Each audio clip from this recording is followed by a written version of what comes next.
Hello বন্ধুরা, সুবলয় রান্নাঘরে আপনাদের স্বাগত। আজকে আমি বানাবো সজনে আলু দিয়ে মুসুর ডাল। লাগবে আমার টমেটোর, পেঁয়াজ, আদা রসুন বাটা, অল্প চিনি, লবণ, লঙ্কা গুঁড়ো, হলুদ গুঁড়ো, জিরে গুঁড়ো, ধনে গুঁড়ো, আর লাগবে পেঁয়াজ। প্রথমে আমি ডালটা একটা সিটি দিয়ে দেবো প্রেসারে। এই যে আমার ডালটা সেদ্ধ হয়ে গেছে। এবার আমি উনুনে কড়া চাপিয়ে দেব। আমার কড়াটা গরম হয়ে গেছে। দিয়ে দেবো সর্ষের তেল, দেবো তেজপাতা, শুকনো লঙ্কা,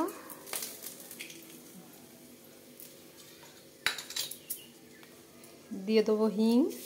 আমি হিং খাবারে ব্যবহার করি, স্বাদ বাড়ে হিং দিলে। দিয়ে দেবো পেঁয়াজ, দিয়ে দেবো ধুয়ে রাখা সজনে আলু,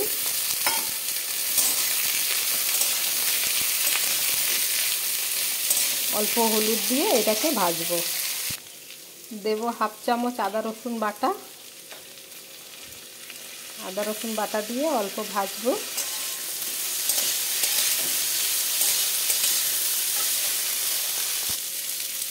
দেবো কেটে রাখা টমেটো,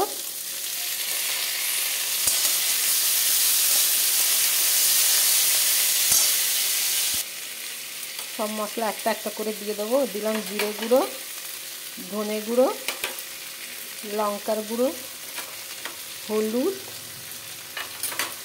দেবো একটু জল। জল দিয়ে আগে মশলাটাকে কষাই করবো ভালো করে।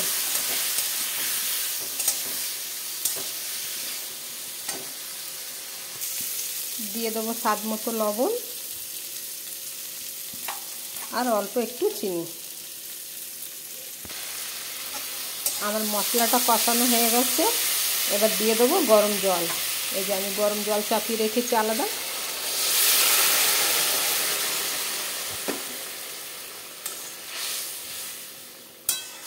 এবার ঢাকা দিয়ে 10 মিনিট সেদ্ধ হতে দেবো।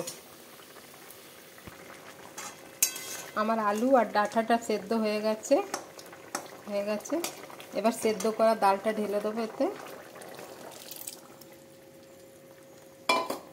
দিয়ে 5 মিনিট ফুটতে দেবো।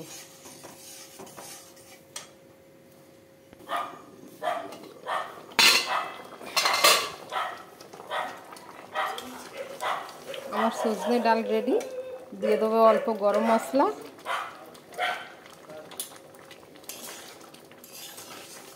এবার আমি অন্য একটা পাত্রে ঢেলে নেব। বন্ধুরা, আমার সজনে ডাঁটা ডাল দিয়ে রেসিপি রেডি হয়ে গেছে, কমপ্লিট হয়ে গেছে। আর আপনাদের যদি এই রেসিপিটা আমার যদি ভালো লাগে তাহলে লাইক, শেয়ার, কমেন্ট করবেন। Thank you.